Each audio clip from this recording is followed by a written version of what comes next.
Saludo a dos amigos que le entran a la mesa de diálogo. Le agradezco a Renata Turrent, a nuestra amiga Renata Turrent, asesora en políticas públicas y miembro de esta familia sin censura, que ya esté lista con sus comentarios y sus opiniones para hablar de estos temas. ¿Cómo estás, Renata? Te saludo con mucho gusto.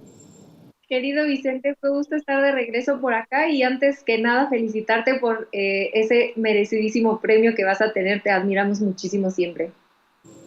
Y yo también te admiro mucho, querida Renata. Muchas gracias por la felicitación. También es tuyo porque el premio, así como sin censura, es de todos y lo hacemos todos. Gracias también a José Alfredo Gutiérrez Falcón, escritor y máster en Derecho Comunitario Europeo y miembro de esta familia sin censura. ¿Cómo estás, maestro? Un abrazo. Hola, hola Vicente, hola Renata, ¿cómo están? Encantado de estar una vez más aquí en Sin Censura. Y bueno, reitero la felicitación, ya te he felicitado, pero como te felicitó Renata, luego no van a decir que yo no te felicité. Felicidades por el premio, Carlos Montemayor. Muchas gracias por la generosidad de ambos. A ver, Renata, vámonos con los temas. ¿Cómo viste este intercambio entre el corresponsal del periódico Reforma y el presidente Andrés Manuel López Obrador? Ni yo soy corrupto ni mi hermano. Siguen apostándole a este tema como si en los medios de comunicación quisieran hacer un juicio que ni siquiera las mismísimas autoridades han realizado, Renata. Por supuesto, a mí me gustaría empezar uno recalcando el papel que hizo hoy y me parece que posterior en el programa vamos a hablar de la siguiente pregunta que le hace este mismo reportero sobre el TEMEC, que va con una probablemente un encargo por parte de sus jefes de sacar alguna nota que pudieran publicar al día siguiente en sus periódicos y que creo que el presidente López Obrador hace un gran trabajo en no engancharse con esta provocación, ¿no? Eso fue muy claro, por lo menos en mi humilde lectura de lo que pasó hoy en la mañanera, en específico con la manera en la que estaba preguntando este reportero. Eso nada más como para empezar. Lo segundo es que creo que cualquier persona tendríamos que celebrar el hecho de que un presidente esta es la maravilla de las mañaneras, ¿no? Que se le pueda cuestionar algo así y que el presidente conteste todas las mañanas a preguntas difíciles o provocadoras, como fue este caso, eh, con información que nos tendría que dar gusto a todos, incluso a aquellas personas que no están de acuerdo con el presidente López Obrador. ¿A qué me refiero en específico? A que dijo que va a contestar algo que no tiene jurídicamente que hacerlo, con un texto explicando lo que él sabe o lo que él puede aportar a esta investigación. Repito, él no tiene jurídicamente que hacerlo, sin embargo, su espíritu de transparencia dice, bueno, yo lo voy a hacer público por medio de un texto y creo que eso, y que se entregue, y aparte llama a que se entregue toda la información. Creo que eso habla de ese espíritu demócrata y transparente, honesto que tiene el presidente y que incluso aquellas personas que no coinciden o no simpatizan con él, pues creo que si fueran honestos, pues tendrían que ver esto como un paso muy importante en la manera en la que se trata la vida pública de nuestro país. Y a mí me gustaría también hablar un poco sobre cómo desde el inicio de la carrera política del presidente López Obrador se le ha espiado, se le ha tratado de buscar crímenes que no existen, se le ha tratado de inventar crímenes, se le han hecho campañas sucias en medios de comunicación, pero la constante que ha tenido el presidente López Obrador es que han querido judicializar su personaje político y jamás le han podido encontrar una sola cosa. Y yo dejo la pregunta en la mesa, si ustedes creen que un personaje político que ha atentado en contra de los intereses de los más poderosos de este país, si él tuviera algo que esconder, ¿ustedes creen que no se lo hubieran sacado incluso previo a que fuera presidente? Por supuesto que se lo hubieran judicializado ya, por supuesto que se lo hubieran sacado. Si no le han podido sacar jamás nada de corrupción, de cualquier cuestión ilegal, es porque no la tienen, claramente, ¿no? Y creo que este es un ejemplo más de esa fallida estrategia de judicializar a un líder político que dicho sea de paso, no solamente se vive aquí en México, lo estamos viendo actualmente con Cristina Fernández de Kirchner en Argentina, lo vimos con Lula, lo vimos con todos los líderes de izquierda, con Correa en Ecuador, con Evo en Bolivia. Esta ha sido una estrategia de la derecha, judicializar para atacar líderes políticos. Y no se limitan a hacerlo con el presidente de la República. Esta es una estrategia que con él han intentado y les ha fallado.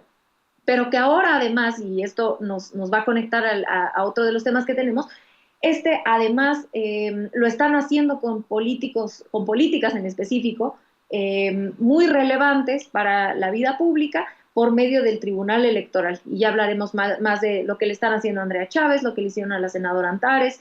Están judicializando la política porque no han podido poner un proyecto de nación atractivo para el pueblo y por lo tanto se van a ese poder, el poder judicial, donde aún tienen garras adentro y están tratando de capitalizar de esos espacios que tienen en el poder judicial para atacar a personajes políticos que están atentando en contra de sus intereses, y eso debería repudiarle a cualquier demócrata tendría que hacerlo, porque además a mí me gustaría recordar, y con esto cierro, que el presidente López Obrador jamás ha defendido judicialmente a nadie, ¿no?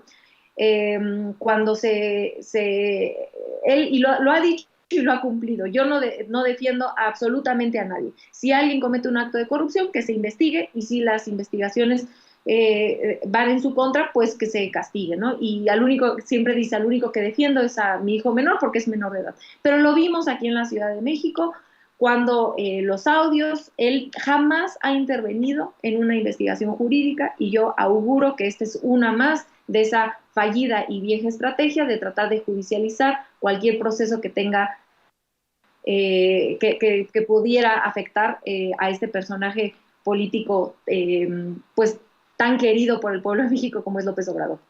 Algunas cosas muy importantes sobre la mesa, Renata Turren, José Alfredo. Por ejemplo, estos encargos o estos golpeteos por encargo de los medios de comunicación. Solo como ejemplo también, el presidente hoy le mete un raspón a Broso y a Loret de Mola, que escribe en el Universal: son ya demasiadas señales de la alianza electoral y financiera de grupos del crimen con el presidente López Obrador. Y luego publica un video con Broso que dice: me encontré con mi hermano Broso en el país pacífico de López Obrador. Nada más había unos coches secuestrados y quemados, unos Oxxos incendiados, pero nada grave. Y el presidente se refiere precisamente a estos mercenarios de los medios de comunicación, y con piel muy delgadita, porque ya se pronunció también Carlos Loret de Mola y dice: no se preocupe, presidente, Broso y yo le vamos a seguir así. Mi querido José Alfredo, regresando a las cosas que decía Renata, si a López Obrador le hubieran podido sacar algo relacionado a la corrupción, desde hace mucho lo hubieran sacado, porque de esa manera hubieran detenido a López Obrador, no hubiera llegado López Obrador. No solo eso, los medios que ya conocemos nunca van a aceptar en un titular de 8 columnas: López Obrador no es corrupto, porque no lo es. En fin, mi querido José Alfredo, también escucho tus opiniones.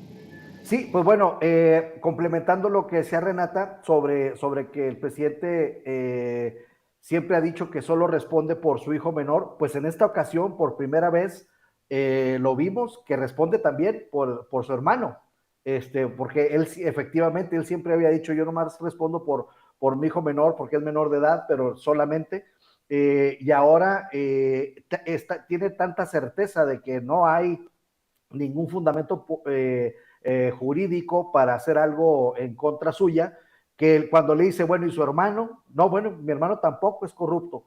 Entonces, yo es la primera vez que veo que pues menciona a su hermano respondiendo por él o por cualquier otra persona de su familia, lo cual pues nos da a pensar que el presidente está seguro de lo que está diciendo, pero como dice nuestro presidente, no hay texto sin contexto, y vamos a contextualizar aquella época en la que se recibe esa maleta, en donde está el partido Morena con todo el aparato del Estado encima, y pues bueno, a mí me ha tocado desde niño, afortunadamente, ser opositor, Vicente, porque mi mamá era una lideresa opositora muy fuerte. Entonces yo la acompañaba a los mítines y recuerdo perfectamente que en las plazas públicas, Vicente, se hacían las cooperaciones y en Monclova, Coahuila, se llenaban tambos de 200 litros de monedas y billetes para que siguiera el movimiento y se hacía en la plaza pública.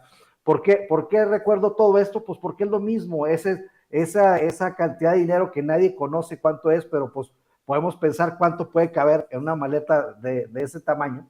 Pues es para el templete y para el micrófono y para el perifoneo y todo ese tipo de cosas, Vicente, que lo hace la resistencia, que la ciudadanía que se coopera, que quiere aportar al movimiento. En realidad, pues no hay nada más que eso, simple y sencillamente que ahora con los impactos que vemos dentro de las redes sociales, que un video puede acabar con una persona, ya porque lo contextualizan en una... y bueno, tenemos el ejemplo también de unos funcionarios era de Bienestar, creo, de la Secretaría de Bienestar, que estaban retirando un dinero de un banco y que dicen, no, aquí está la prueba de la corrupción. Oye, pues cualquier persona puede ir al banco y retirar un dinero, ¿no? Y ellos querían contextualizarlo en el sentido de que ahí estaba la gran prueba de la corrupción en la Secretaría de Bienestar. Entonces, es lo que estamos viendo, la deformación, la interpretación, pues las maromas que se echa la derecha para tratar de tener algo en contra de Andrés Manuel López Obrador, pero si tuvieran cosas en contra, pues no estarían refriteando lo que ya había pasado de moda, por así decirlo, ¿no? Refritearon la Casa Gris, ahora están refriteando esto, pues no tienen de dónde, no tienen materia, y esa es la prueba principal de que no tienen materia de dónde agarrarse, porque están continuamente sacando los mismos temas. Entonces, si hubiera algo, como dice Renata, pues bueno, pues ya lo hubieran sacado. Yo creo que una noticia o una información contundente, imaginemos el dinero que han desperdiciado desde que Andrés Manuel López Obrador es jefe de gobierno, tirándole, tratando de tumbarlo, tratando de obstaculizarlo, pues todos esos miles de millones de pesos se han desperdiciado en vano porque no ha habido un solo acto de corrupción de Andrés Manuel López Obrador, y por eso tiene ahorita los grados de aceptación que tiene, que son pues arriba del 70%. Entonces, ¿a qué voy? A que si estas personas, como no tienen nada que decir, imaginemos cuánto costaría una información, una noticia contundente de un acto de Andrés Manuel López Obrador. ¿Cuántas personas en el mundo está? Porque ahorita Andrés Manuel ya es líder de un movimiento internacional. ¿Cuántas personas en el mundo no estarían interesadas en pagar lo que fuera por una noticia de corrupción de Andrés Manuel López Obrador? Ahí lo pongo en la mesa, ese tema. Con un sí o un no para presentarles esto que les quiero presentar. ¿Te gustaría, José Alfredo, que presente algo que va a provocar que hagan chile con la cola los opositores de Andrés Manuel López Obrador? ¿Sí o no, José Alfredo? A ver, no te entendí muy bien la pregunta, Vicente. A ver, José Alfredo, ¿te gustaría que yo presentara algo que va a provocar que los opositores políticos del presidente hagan chile con la cola? ¿Sí o no? Ah, sí, por supuesto. Muy bien. Querida Renata Turrent, ¿me permites provocar un poco más de ardor y a lo mejor hasta chorrillo entre esos que odian la transformación, el proceso de transformación encabezado por el presidente López Obrador? Por supuesto que sí, mi querido Vicente. Lista. Bueno, señoras y señores, Hace unos minutos el presidente Andrés Manuel López Obrador ha puesto en marcha una serie de spots, de mensajes rumbo a su cuarto informe de gobierno el 1 de septiembre. Grabó estos mensajes que, de acuerdo a la ley, dice el presidente, pueden transmitirse una semana antes y una semana después en medios de comunicación. Aquí les va el primero, y ya me imagino a los panistas, a los priistas, a los periodistas, en un descuido, hasta a Claudio X González escupiendo veneno. Vea y escuche. No somos iguales. Durante los gobiernos neoliberales, las pensiones jugosas eran para los expresidentes, para los altos funcionarios públicos. Ahora las pensiones son para todos los adultos mayores del país, los ancianos respetables. Aquí están conmigo, porque ellos mandan en Palacio Nacional. Cuarto informe. Mi querida Renata, esos que se quedaron sin las jugosas pensiones saldrán a gritonear, a reclamar por estos spots, y más les dolerá a esos clasistas. ¿Cómo es posible que haya llevado a esos señores de la tercera edad, a nuestros viejitos, a Palacio Nacional para aprovecharse de ellos? Este presidente, ya te los estarás imaginando, Renata Turrent. Ya los estoy escuchando aquí y viendo cómo judicializan también, a ver de dónde se sacan maromas para decir que es violatorio de alguna cosa y van a querer censurar, que es lo que han estado tratando de hacer, insisto, que es un escándalo lo que se ha tratado de hacer y los retrocesos que hemos tenido por la judicialización de los discursos políticos.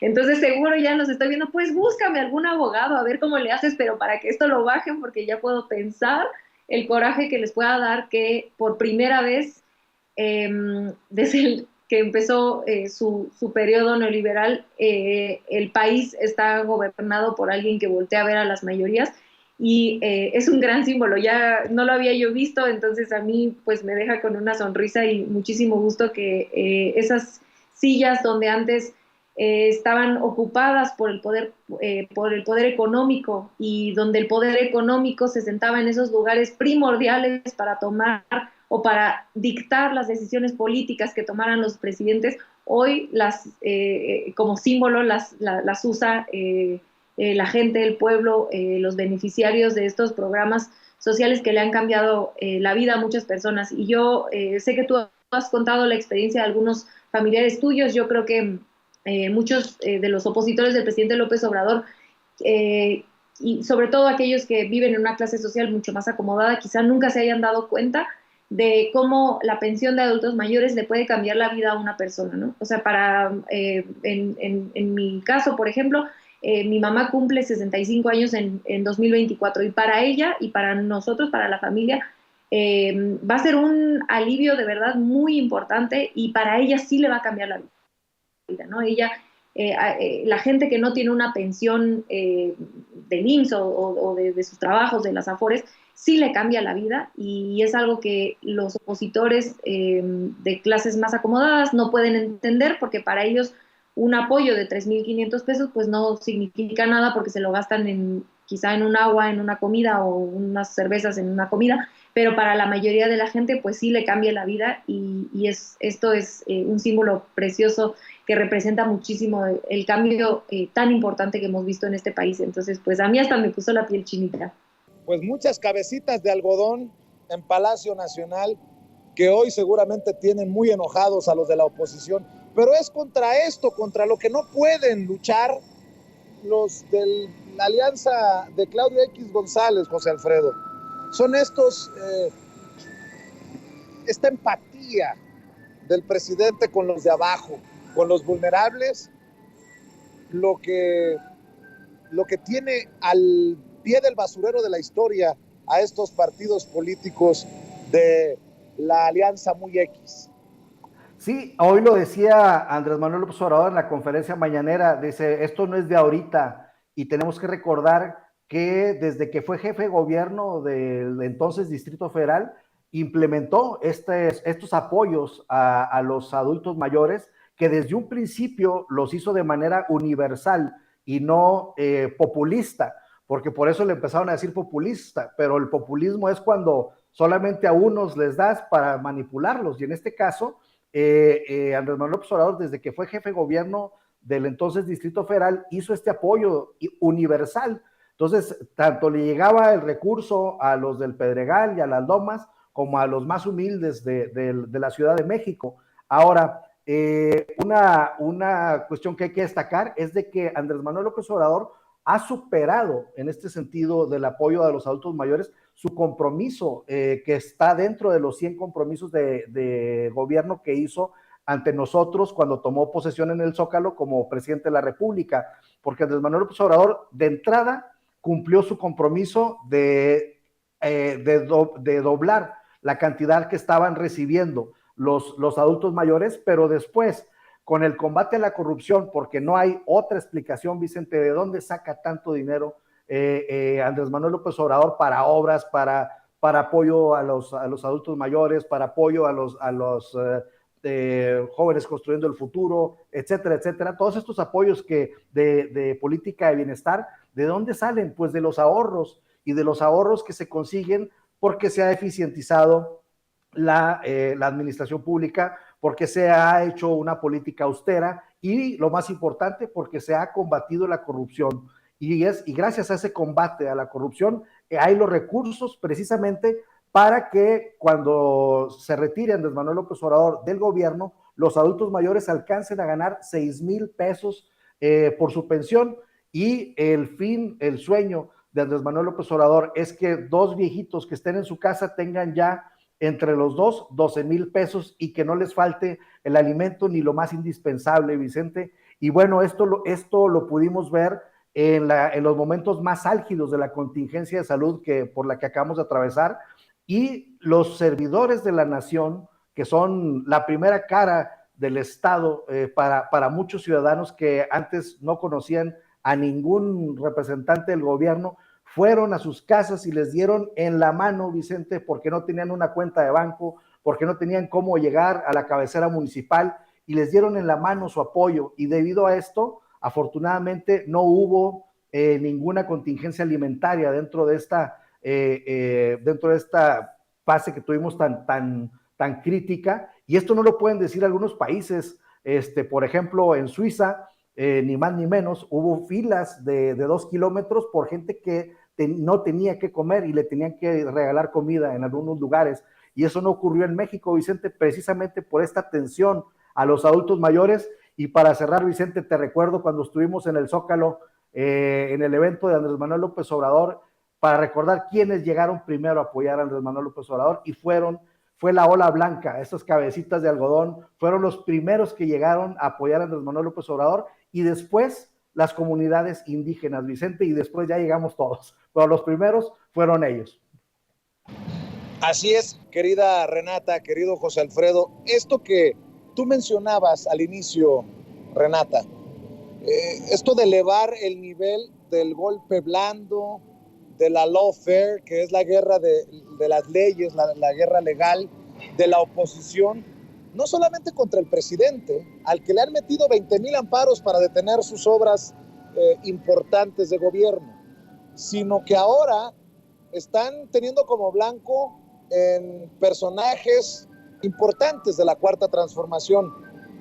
Ya veíamos que el tribunal echaba para atrás la sanción, aunque cumplió cabalmente Antares Vázquez Alatorre por presunto ataque, presunta violencia en razón de género, y ahora estamos viendo que van contra Andrea Chávez, la mujer señalada por el presidente después de un discurso en Palacio Nacional como una de las figuras de un relevo generacional en el movimiento. Y con tanto Antares como con Andrea también pues salen afectados memeros, tuiteros, facebookeros, periodistas que pueden ser vistos como afines o simpatizantes de la Cuarta Transformación. Pero qué extraño, ¿no? Qué extraño con este INE de Lorenzo Córdoba y Ciro Murayama, con este Tribunal Electoral del Poder Judicial de la Federación, que los malos estamos de este lado solamente, Renata. ¿Cómo ves esto de elevarle el nivel a estos ataques? Y ahora sí que qué bueno que el presidente mantiene el fuero para que no le vayan a querer aplicar un Lula o un Cristina Fernández de Kirchner o un Rafael Correa en nuestro país. Ojalá que la boca se me haga chicharrón, como decimos en el pueblo. Sí, totalmente. A mí me parece realmente preocupante, aterrador lo que están haciendo en cuanto a la censura y a los derechos políticos de muchos ciudadanos, ciudadanas políticas. Yo nada más me gustaría tomarme un segundo para recordarle a nuestro adoradísimo público lo que pasó con la senadora Antares, para que vean lo ridículo que de la maroma estelar que se están echando para censurar y atentar en contra de los derechos políticos de las personas. La senadora Antares en su momento dijo, en el contexto de la reforma eléctrica, dijo que los traidores a la patria, que votaron en contra y a favor de las grandes transnacionales, luego no se estuvieran quejando cuando llegara el pueblo a reclamarles, ¿no? Y que no se deshicieran como muñequitas de Sololoy. Bueno, pues 4 diputadas del PAN que no estaban en el pleno, no estaban en ese pleno, son 4 diputadas locales, ni siquiera estaban en el pleno cuando Antares dijo esto, la denuncian por violencia política de género y el tribunal sale y dice, sí es violencia política de género porque dijo muñequitas de Sololoy, en vez de decir muñequitas y muñequitos de Sololoy. De verdad, háganme el favor de quién puede estar, o sea, no, si te lo cuentan en un chiste, no te lo crees. De verdad, es una instrumentalización de esta herramienta que es la sanción por violencia política de género, en un país donde sí hay violencia política de género, la están instrumentalizando para callar políticas cuando claramente no hay violencia política de género. Es gravísimo lo que le hicieron a la senadora Antares y ella perdió la posibilidad, porque la registran en esta lista de agresores, que también le sucedió, por ejemplo, al compañero Ángel Valderas, por algo que claramente tampoco fue violencia política de género. Entonces se está sobreusando la definición, la herramienta de violencia política de género para callar algunas voces que están siendo incómodas o que parecen tener un camino, un futuro importante por delante. Ahora lo vemos precisamente con una de las voces jóvenes más importantes de la Cuarta Transformación, que es nuestra compañera Andrea Chávez. Es gravísimo lo que le están queriendo hacer. Le están queriendo quitar la posibilidad de postularse para un puesto de elección popular en 2024 bajo un pretexto ilógico. Y como bien decías, y me parece quizá, no sé si más grave, pero igualmente grave, que también están tratando de censurar a personas, a ciudadanos y ciudadanas normales, a periodistas como lo es Alina Duarte, que la han estado acosando por parte del INE. Esto no fue del tribunal, esto es el INE, pero también la han estado acosando.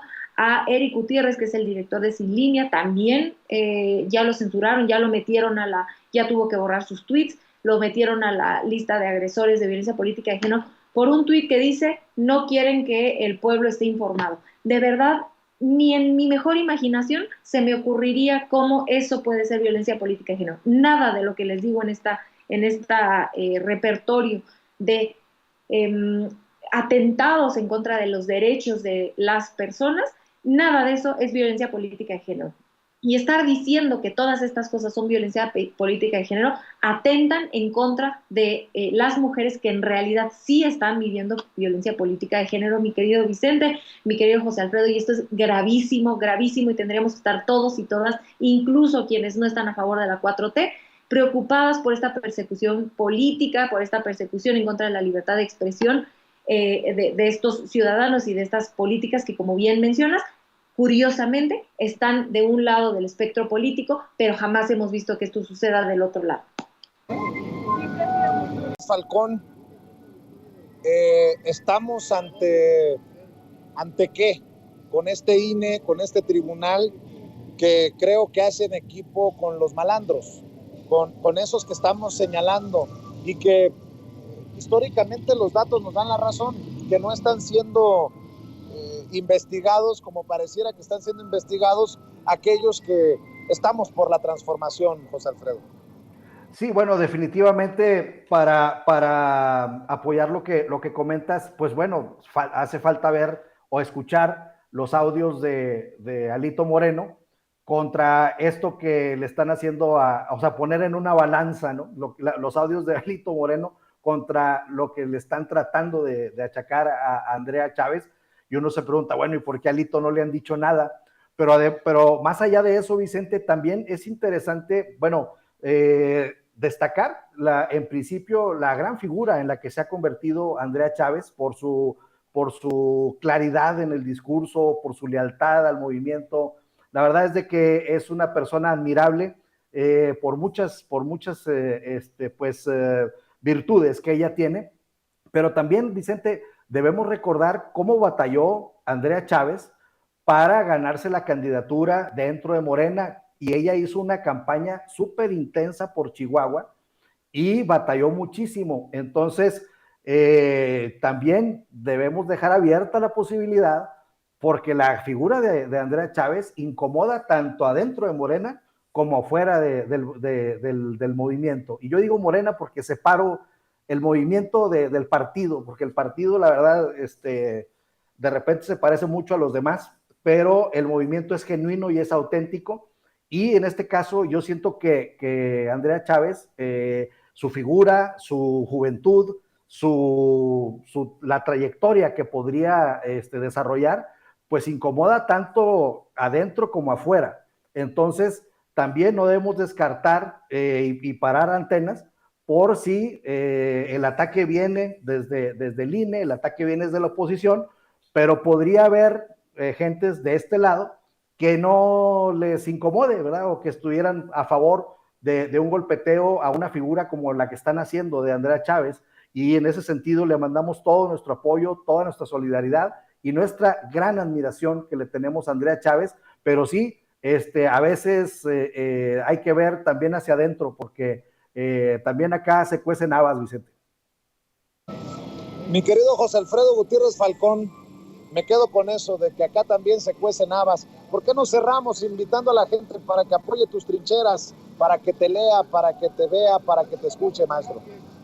Gracias. Pues bueno, estoy en Twitter como @Gutiérrez Falcón, en Facebook como José Alfredo Gutiérrez Falcón, y los invito a que conozcan bazarmx.community, que es este nuevo proyecto que estoy lanzando para, junto con mi hijo, que es el creador, es mi webmaster, mi hijo, tengo esa gran satisfacción, mi hijo Mario Antonio.